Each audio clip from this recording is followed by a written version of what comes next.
I think Anthony was like, we want you to infuse a little bit of like Yoda in the character. I'm like, okay. Yes. Search for the Soul Stone, you must, yeah. Without honor. Oops!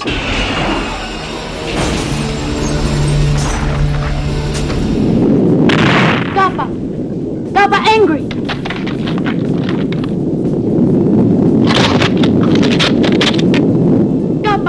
Papa angry! Ready for a hug? Do not. Coming in for the hug!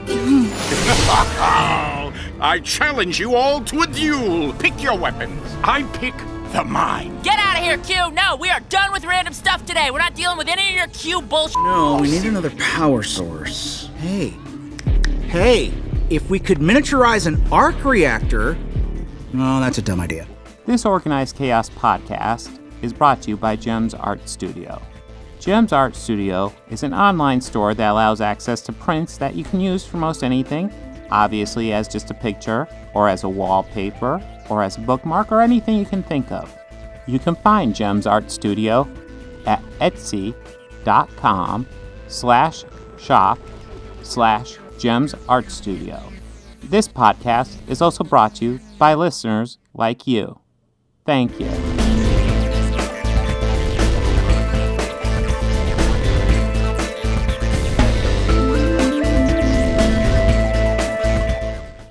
We're not talking about that Star Trek movie. No, we got today. We are going to talk about your fun weekend expedition at the Cincinnati Comic Expo 2021. Yes, that is why. We're also. That's why Bob is. Looks like he got hit by a truck. No, man, this is what happens. You work 40 hours, and then you get the weekend off, but you gotta cover this Cincinnati Comic Expo, and it was fun and it was awesome. And I want to stress that, man, sleep is not coming. You're doing anytime. You do get a half day on Friday and Sunday there, but like Saturday's a full day. It's kind of how it is for music festivals. Yeah. It starts early on Sunday and ends early. Starts late on Friday and ends late. And Saturday's just all fucking day. Yeah. It goes late on Friday. Yeah, and it goes late Saturday. on Friday. And that's how I felt last week. Well, thank God we didn't record last Monday, because that I would have been like, hey, stuff and things. Mm-hmm. But yeah, the Comic Expo, it was kind of a fun little adventure. Got to stroll around with my press pass and feel a little important and stuff. But the first day was kind of just getting the feel for it. That was the day we got an interview with just a vendor, comic book vendor, representing Fat Daddy's Comics. I guess he just goes around to cons largely, and that's a lot of his business. That's cool. Yeah. So does he sell books and prints, or just books? It's largely just comic books. And but he had some interesting information. I think the interview for that just posted like an hour ago. But what did you say the name was again? Fat Daddy Comics. Fat Daddy Comics? Yes. And wow, I'm so tired. I'm sorry. High energy. I almost made a coffee right before this. Maybe I should have. You should have. Yeah.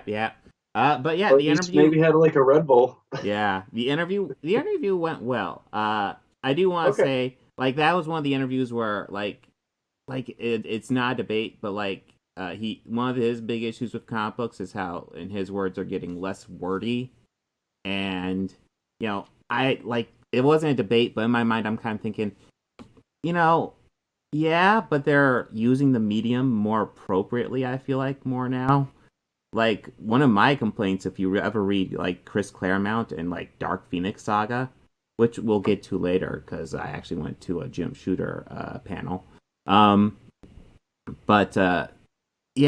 thing's like a fucking book. You could cut the pictures out of Dark Phoenix Saga and still pretty much get 95% of your story just reading the damn thing. And that's kind of an issue for me, because it's like, I feel like artists need to trust, or writers need to trust their artist quite a bit more. And I feel like they're doing that at least better now. I'm sure there are exceptions to the rules. But yeah, I just thought that was interesting. But yes, that was pretty much Friday. It was getting the feel for it on Friday. Saturday was the big day. We talked to a cosplayer, Odefeld, I believe is her name. She has fucking amazing costumes if you ever look her up. Holy shit. What's the name again? Odefeld. I believe Odefeld? it is an Elder Scrolls reference because when I googled it, that was my other result. Okay. Well, we should put some links in for these. Yes. People. Well, I have the video up on my channel. I have links up there. Okay. But yeah, I'll definitely also include links on here. Yeah. But yeah, no, it's all stuff I'm putting together. So like all this stuff is gonna come to my channel. This is kind of like my journal log on what's going on. And it's not high energy, I know. But yeah, no, she was actually really nice and awesome, and yeah. And then what did we do? Oh yes, Vampire Foxes from Space, which is a short film. I believe it was. I don't know. I haven't gone over the footage yet, so I don't know where he shot it. But just looks like a really cheesy B short film. You had me at Vampire Foxes. Yeah, I know. It looks so delightfully cheesy. It looks like it could be fun. I haven't seen it, but I have an interview for him coming up that I still need to cut together. We talked to the artist, the guy who did the artwork for that, and the guy who produced it and put it together. I think he said he produced it, edited. I assumed he directed, but I don't know if he said that. Okay. But yeah. That looks like fun. Let's see. And then I think after that it might have been the Felicia Day panel. Which was fun. She totally allowed recording, so I'm putting that together as well. That's one of the things I noticed. I didn't see a whole lot of cameras floating around that place, so I just grabbed a lot of footage.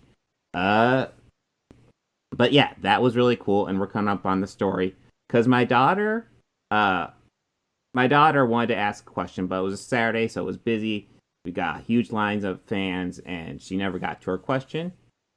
And I was like, well, do you want to go downstairs and talk to her? And my daughter was like, yeah, I still want to ask my question. And I was like, you know what?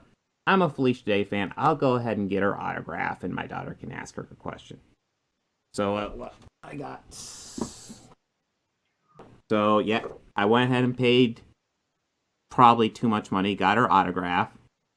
And then... Is that the Mystery Science Theater? Yes. I actually forgot she was in Mystery Science Theater. She is. Yes, she was in the revival for 2 seasons, she was. And she was so freaking delightful. Yes, she was so awesome. I mean, how could you not just adore her whenever she's on screen? Well, yeah, no, it's one of those things where, I primarily think of her from the Guild anymore. Because the Guild, when I watched that, it was probably a few years after it came out, but I was, just getting over a heavy WoW addiction when I watched that series. And I, connected to that series so heavily. So it just hit so close to home. Yes, it's so kind of fun and just dorky, and it's like, God, I understand these people entirely too well. Now, admittedly, I watched The Guild after the first season of the revival of MST3K because I saw that she was on. I was like, oh, hey, I enjoyed it. Yeah. I liked her in that. I'll watch this. And after maybe the first 3 or 4 little quick spurts of it, I was just like, yeah, this is kind of freaking just awkward and dorky, and I like it. Yeah, and it just got so funny. Yeah. No, I'm not gonna lie. Did you watch the whole thing? Yeah, Will Wheaton's a dick. I was about to say, I love Will Wheaton as the evil guild leader. Oh my god. I loved it. I loved him as a dick. Relishing it. But yeah, it's the guild that connected with me. But then I saw the pictures. I didn't really like the stuff they had for the guild, and I was like, oh my god, she was in Mystery Science Theater. And my daughter was even like, hey, she looks like the one from Mystery Science Theater. I was like, yes, she is. Yes, she was, and I forgot. So I got her to sign the Mystery Science Theater thing, and my daughter asked her a question. We're talking for a few minutes, not super long. And she talked about, I got so and so project coming up. And I was like, oh, well, you know what? If you ever want to talk about it, I got a podcast and a channel. Here's my card. She was like, awesome. I'll look into that, and I'll tell Joel about it. I thought you'd be interested in that one. I don't think anything will come of it, but it's like, yeah, I don't, but yeah. Ooh. And just in case you don't know, watch Mystery Science Theater. We're talking about Joel Hodgson. He's the guy who created it. I think he's just showrunner now, although I think he occasionally does cameo bits. He's definitely like head executive. Yeah. Well, like in the 2 seasons on Netflix, every time that they would send the movie up to him, there'd be a guy saying "movie in the hole." Like, that was Joel saying that. Oh, really? Nice. The first episode after it launched, I was watching it and I heard that. I was like, that voice sounds really familiar. I can't place it. But I think it was just more me excited to watch the new brand. Yeah. Which I did love. I enjoyed it. That first season was really great. Yeah. The second season was good. Yeah, I don't recall the second season as well, but that first season was amazing. I don't recall disliking the second season. And I didn't dislike it. I was like waiting for season 3, and all of a sudden I'm hearing, oh yeah, Netflix canceled. It's like, Netflix like approves everything. Why the fuck would they cancel this one? you fools. What the fuck are they thinking? I don't know. But hey, I know that there's talk of them launching their own streaming service. Oh, what? Mystery Science Theater? Yeah. Their own platform. So, yeah. That'd be... Stay tuned. Yeah. Well, I know Riff Track seems to be trying to make a move in on YouTube. I don't know how that would work for Mystery Science Theater. They have a lot of stuff that's you could watch for free on Amazon Prime, and they even have their own channel on Pluto TV. But there's also a Mystery Science Theater 3000, and they play a lot of the older episodes. But I've caught like one of the newer ones just on there. Yeah, and I'm just watching, going, "Wait, this one's on here? Yeah, holy shit, it is on there." Nice. Okay. What's on Rift Tracks? Ooh, Batman and Robin. Yes. And in case you don't know, Rift Traps is essentially an offshoot of Mystery Science Theater done by Mike Nelson, who was the lead guy in Mystery Science Theater for like the second half of the original series. Yeah, the second half of the original, and it also has the other two people who were the main stars, because a lot of the voice cast left shortly after Joel did, just to pursue other projects. Yeah. People who took over, like voicing for Tom Servo, originally was Kevin Mullen, I believe, or Jeff Mullen. It doesn't ring a bell, but I'll believe you. You probably know it better than I do. I think it's Jeff Mullen. I think I could be wrong. I probably am. But anyways, Kevin Murphy took over for him, and he voiced Tom Servo up until the newest. And the guy who took over for Trace, I'm going to say this wrong, Trace Burdell. Yeah, something Bellew. Bellew. I'm going to say it wrong, and I really don't mean any disrespect. Absolutely no disrespect. He's fantastic. Him and Frank are just, God, they're so fucking funny. Yes. I'm just a fan of dry deadpan, and they are really good at it.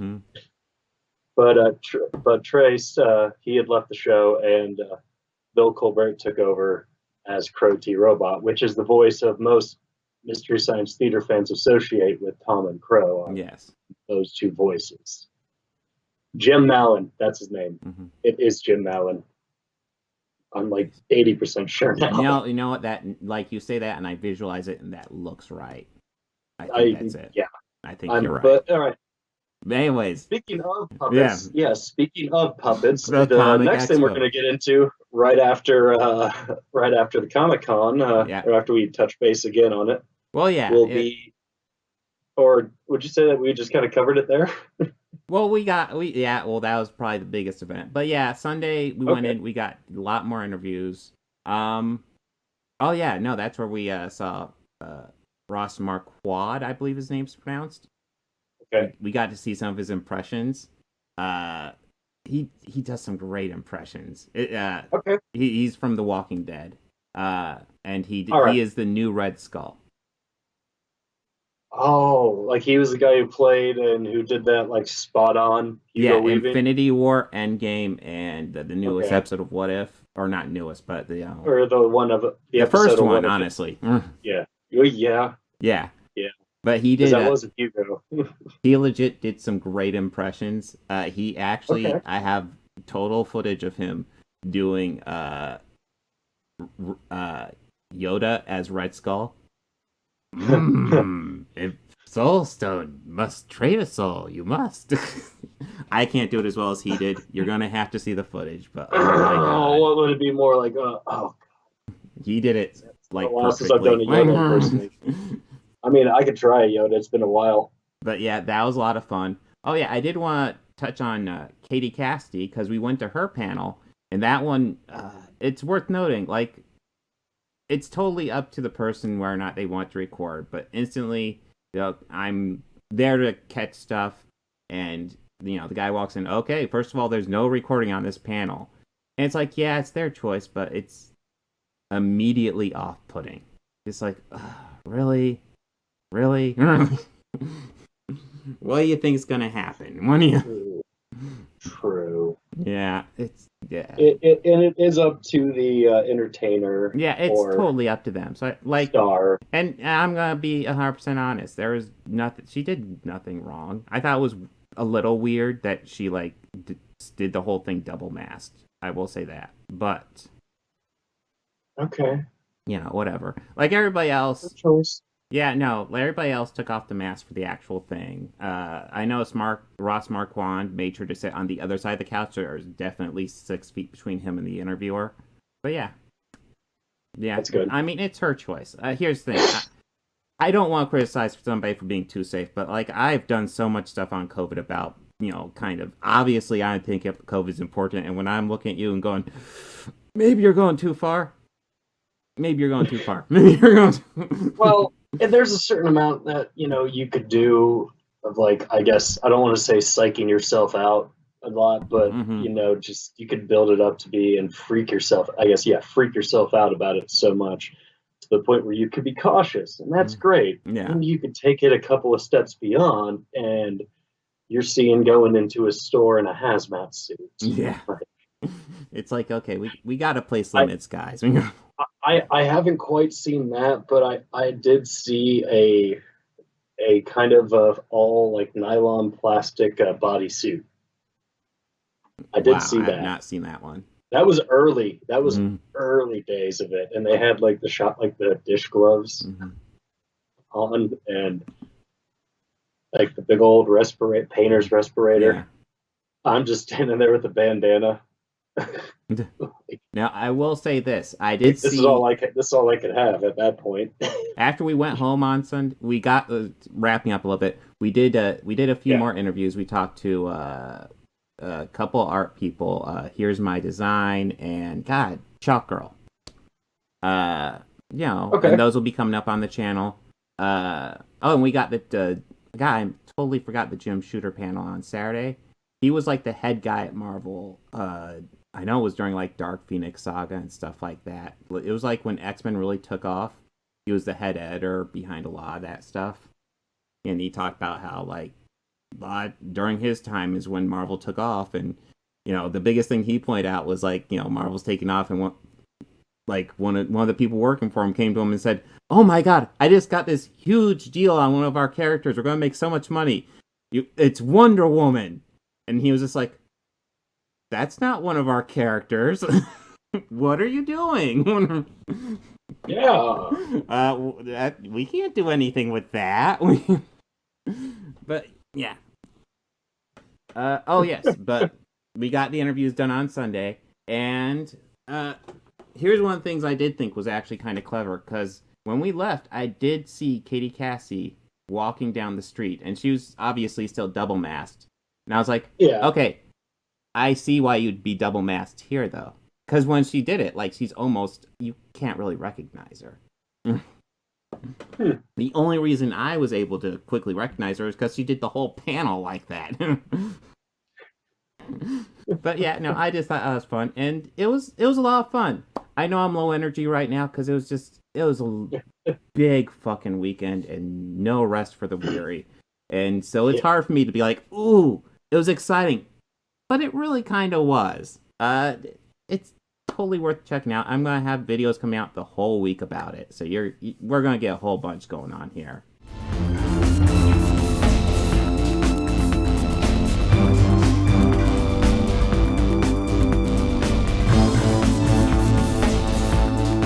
I want to go ahead and add some audio credits at the end here. The theme music you're hearing at the beginning and end of this podcast was written and performed by George Johnson, a very good friend of mine.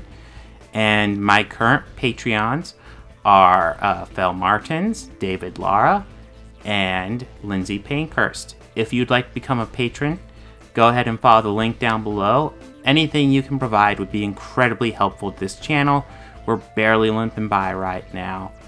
I'd love to make this my full-time job. I'm miles away from that right now, so any help you could provide, just $1 a month would be amazing.